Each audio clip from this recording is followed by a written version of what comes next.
वो रोते हुए परमेश्वर के सामने गिड़गिड़ाते हुए कहता है, हे परमेश्वर तू मदद कर। उसने हजारों राज्य को जीता है, आज वो अपने लोगों को भी जीतने के लिए मारने के जा रहा है।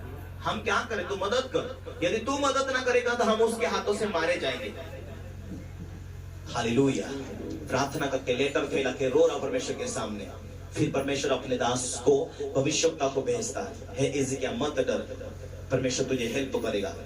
फिर उसे हिम्मत आया और आधी रात एक स्वर्गदूत स्वर्ग से उतरा।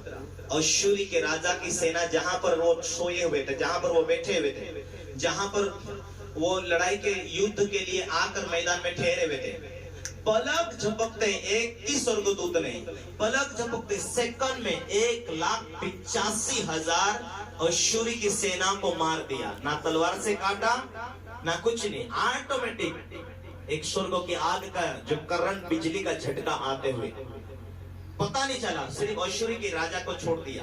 क्योंकि उसने क्या कहा था, कौन है तुम्हारा परमेश्वर, कहीं तुमको बचाएगा? मेरे हाथ सो, मैंने हजारों राज्यों के जीत के आया। कौन है तुम्हारा परमेश्वर?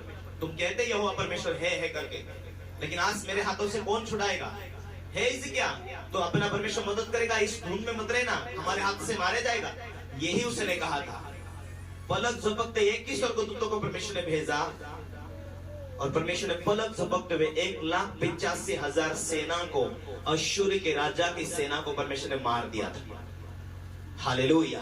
मेरे प्यारो भाइयों बहनों, आज भी स्वर्गदूत आपको मदद करने के लिए आता है। आज भी स्वर्गदूतों का बाड़ा तुम्हारे परिवार के ऊपर होता है। Hallelujah, hallelujah. यदि ईमानदारी में रहोगे, सच्चाई में रहोगे, विश्वास में रहोगे, परमेश्वर के ऊपर निर्भर रहोगे, अपना धून, अपना चित्त परमेश्वर में लगाओगे कि मुझे बाइबल पढ़ना, मुझे प्रार्थना करना, मुझे वचन में बने रहना, वही अभिषेक आपकी रक्षा करता है। हालेलुया। लेकिन लोग समझते नहीं है, जानते नहीं है। आत्मिक पिता को आत्मिक पिता तो बोलते हैं, लेकिन उस अभिषेक में टिकते नहीं, उस अभिषेक को जानते नहीं। यदि उस अभिषेक को तुम जानोगे, उसका इज्जत करोगे, उसको कदर करोगे कि जो मेरे आत्मिक पिता के अभिषेक ऊपर है वो मेरे ऊपर आएगा। Hallelujah, hallelujah, hallelujah. जिस अभिषेक के द्वारा तुम चुने गए, जिस अभिषेक के द्वारा तुम बुलाए गए, उस अभिषेक से तुम बाहर जाते तो आत्मिक जीवन की जो पोजीशन है फिर जीरो हो जाती है, फिर बाड़ा टूट जाता है। ना मानने के कारण बाड़ा टूट जाता है, क्योंकि वचन टूट गया।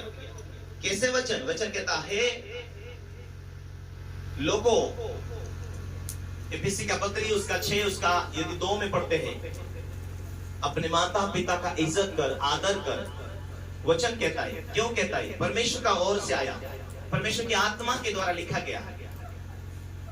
हालेलुया। हे बालकों, अपने माता पिता के अधीन रहो, उनका इज्जत करो, जिसके साथ वाचा है। कौन सा वाचा? तेरा भला होगा और तेरी लंबी आयु होगी। ये वाचा, जब ये वचन की वाचा टूट जाती है तो शैतान के लिए खुला दरवाजा हो जाता है।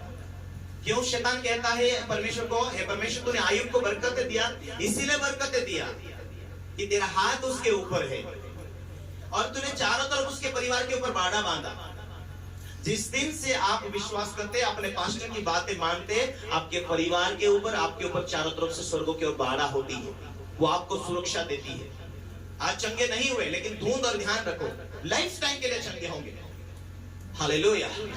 जो अभिषेक तुम्हारे पास्टर के ऊपर, अभिषेक आपके जीवन के अंदर वो काम करता हुआ आएगा, बरकतें देता हुआ, चंगा रखते हुए, छुटकारा देते हुए। हालेलुया। परमेश्वर ने मुझे पिछले दिनों में कहा, इसलिए परमेश्वर के ऊपर विश्वास रखेंगे। परमेश्वर ने हमारे बीच में हमें चलाने के लिए एक पास्टर को चुना, वो प्रभु की ओर से, प्रभु का जन है, जो तुझसे लड़ेंगे। वो कुछ समय में बड़ी बड़ी बीमारियों में फंसेंगे।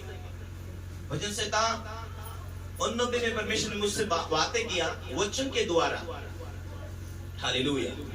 बहुत समस्या में फंसेंगे लोग, क्योंकि वो अभिषेक जब वो चलेंगे, जानने के बाद अनजाने बनेंगे, मुश्किल में फंसेंगे।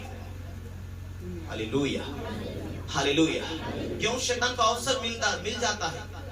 इसीलिए हमें वो टाइम सामने शैतान लेकर आता है। परमेश्वर का वचन कहता है, यदि इस्राएल जानने के बाद अनजाना बना, हट किया, इसीलिए मैंने उनके मन के ऊपर छोड़ दिया। आपने अब चलो, और यदि फंस जाए तो तुम्हारी मुश्किल तुम झेलोगे। परमेश्वर ने कहा यदि मेरे लोग मेरी ओर फिरे तो मैं क्षण भर में उनके दुखों को मिटाऊंगा, उनकी मुश्किल को मैं मिटाऊंगा। हरि परमेश्वर चंगा करने वाला, शांति देने वाला, बरकत देने वाला, तेरा परिवार हाई लेवल पर बढ़ता जाएगा। परमेश्वर आशीष देने के लिए वादा किया, तुम वादा के अंदर है। एक दूसरे को कहो तुम वाचा के अंदर हो, तो वादा के अंदर है। आशीषित होते जाएंगे, तेरा भला होता जाएगा, तेरी उन्नति होते जाएगी।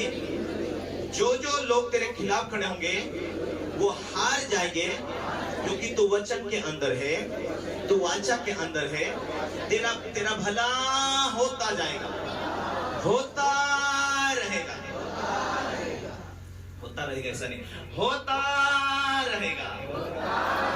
आमीन, हालेलुया।